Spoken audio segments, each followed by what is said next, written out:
Hello friends, मैं हूं संजय गौतम। स्वागत करता हूं आप सभी का आपके अपने यूट्यूब चैनल इंग्लिश जीएस की पाठशाला में।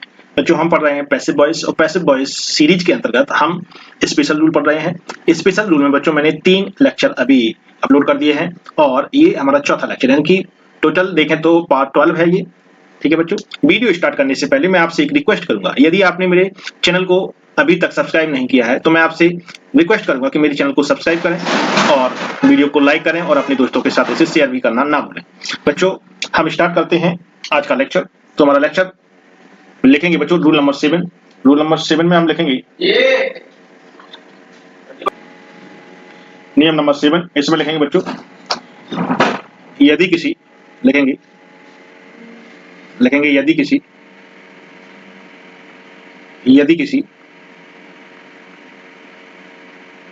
एक्टिव वॉइस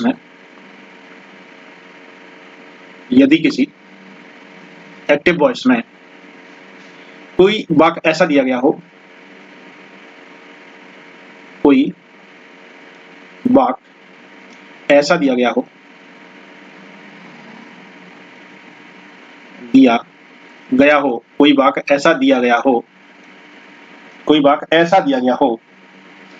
जिसका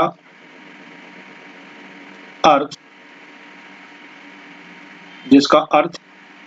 पैसिव में बाय लगाकर सही ना निकलता हो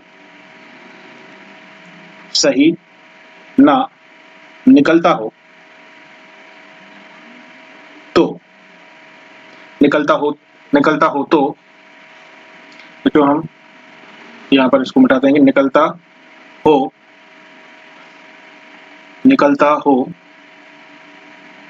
ना हो तो बाय के स्थान पर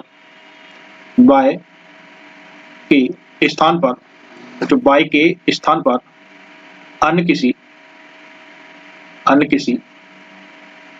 प्रपोजिशन का प्रयोग करते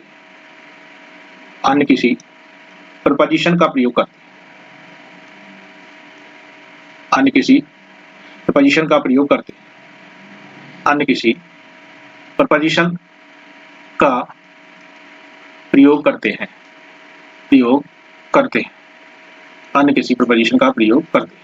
बच्चों, हम इसमें कुछ एग्जांपल लिख लेंगे। जैसे हम बच्चों कुछ शब्द लिख रहे हैं आपके सामने, इन शब्दों को आपको ध्यान से रखना।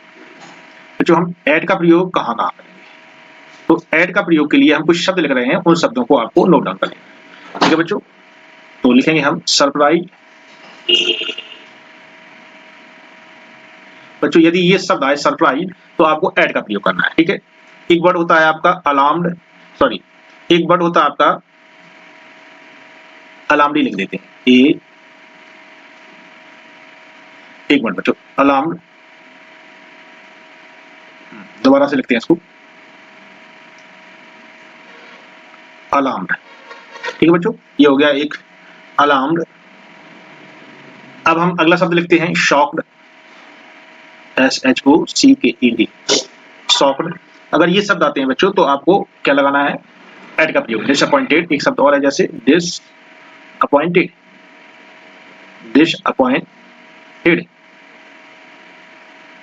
ठीक है बच्चों, डिसअपॉइंटेड। एक शब्द और लिख लो इसमें, डिस्प्लीज्ड। ये शब्द अगर आते हैं किसी सेंटेंस में, किसी एक्टिव वॉइस में, तो उसमें बाय के स्थान पर किसका प्रयोग करना है बच्चों? ऐड का प्रयोग। ठीक है, अब हम कुछ और लिख लेते हैं। अब बच्चों हम लिखेंगे अगला टू कहाँ लगाना है बच्चों? तो टू के लिए हमें एक शब्द याद रखना है, सिर्फ एक शब्द, नो। अगर नो वर्ब आती है तो बाय के स्थान पर बच्चों किसका प्रयोग करेंगे हम? टू। और एक शब्द और लिख लें इसमें, ऑब्लिज्ड। ये दो वर्डों के पहले हम बच्चों क्या लगाएंगे? टू का प्रयोग करेंगे। अब हम बच्चों और लिखते हैं तीसरा शब्द, इसमें देखते हैं विद। विद के लिए बच्चों हम कौन कौन से शब्दों का प्रयोग करेंगे, इसमें हम लिखते हैं, देखिए नोट डाउन कीजिए। चलिए लिखते हैं हम। पहला शब्द है हमारा प्लीज। ये प्लीज अगर कहीं आता है बच्चों तो आप क्या लिखोगे, उसके बाद विद लगाओगे। एक वर्ड और है सेटिस्फाई, सेटिस्फाइड, ठीक है बच्चों, ये आपका एक वर्ड और आ गया सेटिस्फाइड। एक वर्ड है बच्चों इम्प्रेस्ड, इम्प्रेस्ड, इसके पहले बच्चों हम विद का प्रयोग करेंगे। एक वर्ड है बच्चों डिस्गस्टेड, डिसगस्टेड, ये वर्ड के पहले भी बच्चों हम किसका प्रयोग करेंगे, विद का प्रयोग करेंगे। तो बच्चों हम ऐसे ही और कुछ शब्द लिख देते हैं, इनका प्रयोग बच्चों कहाँ करना है, इनका प्रयोग बच्चों करना है हमें, लिखेंगे हम कुछ इंटरेस्टेड,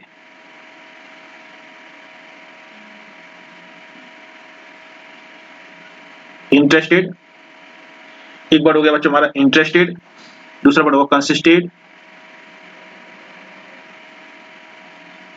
कंसिस्टेड, और बच्चों तीसरा वर्ड लिखेंगे हम कंटेंट, कंटेंट, ठीक है बच्चों, कंटेंट हो गया ये। तो ये शब्द हैं, इनके पहले हम बच्चों इनका प्रयोग करेंगे, इनको हमें याद रखना है। सरप्राइज, अलार्म, शॉक्ड और डिसअपॉइंटेड, डिस्प्लीज के पहले हम बच्चों क्या लिखेंगे, एट का प्रयोग करेंगे। टू के लिए हमें दो शब्दों को याद रखना है, नो को और ऑब्लिक को। विद के साथ में बच्चों हम प्लीज, सेटिस्फाई, इम्प्रेस और डिस्गस्टेड शब्दों का प्रयोग करेंगे। और इनके साथ में बच्चों कौन कौन से शब्द आएंगे, इंटरेस्टेड, कंसिस्टेड और कंटेंट, ये शब्द आते हैं, ये प्रीपोजिशन का प्रयोग करेंगे। अब हम इसके बच्चों कुछ एग्जाम्पल देख लेते हैं। एग्जाम्पल हम लिखेंगे बच्चों, हम देखेंगे एग्जाम्पल, एग्जाम्पल इसका होगा, लिखेंगे आई नो हर सिस्टर। बच्चों ये आई नो हर सिस्टर, अब इसको हम पैसिव वॉइस बनाएंगे। बच्चों जब हम इसका पैसिव वॉइस बनाएंगे तो हमें ध्यान रखना है कि हमें इसमें सही प्रपोजिशन का उपयोग करना है, ठीक है बच्चों, इसमें प्रपोजिशन का सही उपयोग करना है। तो बच्चों ऑब्जेक्ट इसका क्या है, हर सिस्टर, तो हम यहाँ पर लिख देंगे हर सिस्टर, हर सिस्टर। अब बच्चों इसमें सहायक क्रिया एज हो जाएगी, नो का थर्ड फॉर्म नॉन हो जाएगा। इसके बाद बच्चों यहाँ पर टू लगेगा, ये याद रखना, नो में हमेशा क्या लगता है, टू लगेगा, टू। इसके बाद बच्चों आई का क्या हो जाएगा, मी, ये इसका पैसिव वॉइस हो जाएगा। तो ये हमें बिल्कुल ध्यान रखना है कि नो के साथ में हमेशा क्या लगना है, टू लगना, ऑब्लिक के साथ में क्या लगना बच्चों, टू लगना है ना। ऐसे ही मैंने ये जो बताए हैं आपको, इनमें नंबरिंग कर लो आप, नंबर 1 हो जाएगा, ये नंबर 2 हो जाएगा, ये नंबर 3 हो जाएगा, और ये लास्ट में नंबर 4 हो जाएगा। अब हम बच्चों देखेंगे नियम नंबर नेक्स्ट, नियम नंबर 7 देखते हैं। तो बच्चों यहाँ पर देख लेंगे हम नियम नंबर 7, ठीक है बच्चों। अब इसमें लिखेंगे हम नियम नंबर 7, लिखेंगे बच्चों हम यदि किसी, हम यहाँ से लिखेंगे यदि किसी, यदि किसी एक्टिव वॉइस में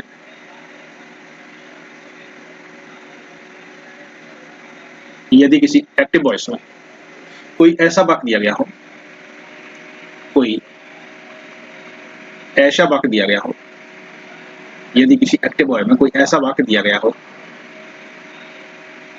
बच्चों हमें बहुत इंपॉर्टेंट नियम है, इनको ध्यान रखना है, दिया गया हो, ऐसा वाक्य दिया गया हो जिसके, नोट करेंगे हम, जिसके पैसिव,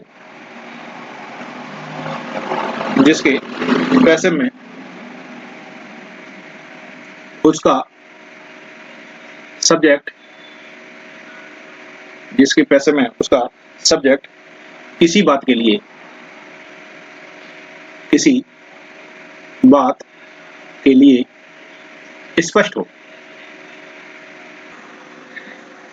बच्चों वीडियो स्टॉप हो गया था, हम लिखते हैं किसी बात के लिए स्पष्ट हो। बच्चों हम लिखते हैं किसी बात के लिए स्पष्ट हो, स्पष्ट हो। तो पैसिव बनाते समय, पैसिव बनाते समय बच्चों ये हमें ध्यान रखना है बिल्कुल, किसी बात के लिए स्पष्ट हो, तो पैसिव बनाते समय इस प्रकार के वाक्यों में, इस प्रकार के वाक्यों में, इस प्रकार के वाक्यों में, इस प्रकार के वाक्यों में बच्चों ये ध्यान रखना है, सब्जेक्ट को, सब्जेक्ट को नहीं लिखा जाता। जब सब्जेक्ट नहीं लिखा जाएगा बच्चों तो बाई नहीं लगाएंगे, लिखा जाता। बच्चों हम इसके कुछ वर्ड लिख देते हैं, कीवर्ड। ये वर्ड अगर आपको मिलेंगे तो इसमें आप बाय लगा करके सब्जेक्ट को नहीं लिखेंगे। जैसे बच्चों एक शब्द मैं लिखता हूँ पीपल, अगर आपको कहीं पीपल वर्ड मिल जाए, इसकी पैसिव वॉइस बनाना हो तो बाय लगा करके इसको नहीं लिखेंगे। दूसरा हम समवन लिखेंगे, समवन, somebody, बच्चों समवन, somebody और no one,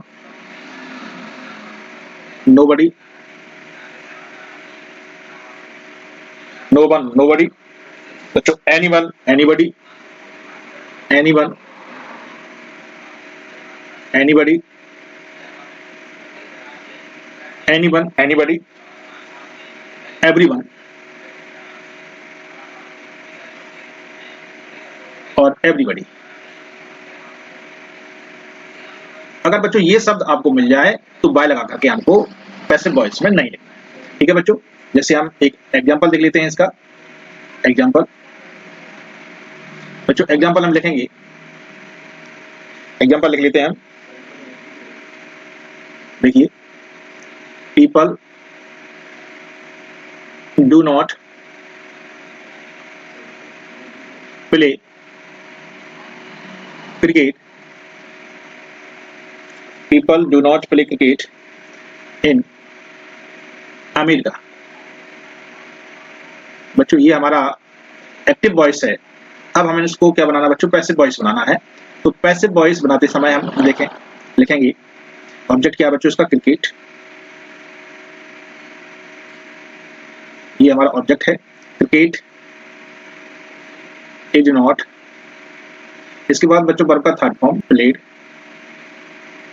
इसके बाद अदर वर्ड बच्चों क्या है इसमें, इन अमेरिका, ये अदर वर्ड है। अब यहाँ पर बाय लगा करके हम पीपल नहीं, ये बाय लगा करके पीपल नहीं लिखना है, क्योंकि इसका सब्जेक्ट जो है वो स्पष्ट है। इसका तात्पर्य क्या है बच्चों कि क्रिकेट कौन खेलता है, लोग ही खेलते हैं, इसीलिए ये सब्जेक्ट स्पष्ट है, क्लियर है ना। लोगों के अलावा और कोई तो नहीं खेलता, इंसान ही खेलता है, ह्यूमन बॉडी ही खेलती है इसको, इसीलिए यहाँ पर हम बाय लगा करके इसको नहीं लिखेंगे। बच्चों हम एक एग्जाम्पल और देख लेते हैं, एक एग्जाम्पल इसका और लिख लेंगे हम कलर चेंज कर लेते हैं, लिखेंगे someone has stolen my pen। बच्चों इसका जब हम पैसिव वॉइस बनाएंगे तो पैसिव वॉइस के लिए हम ऑब्जेक्ट यूज करेंगे सबसे पहले, तो इसमें my pen।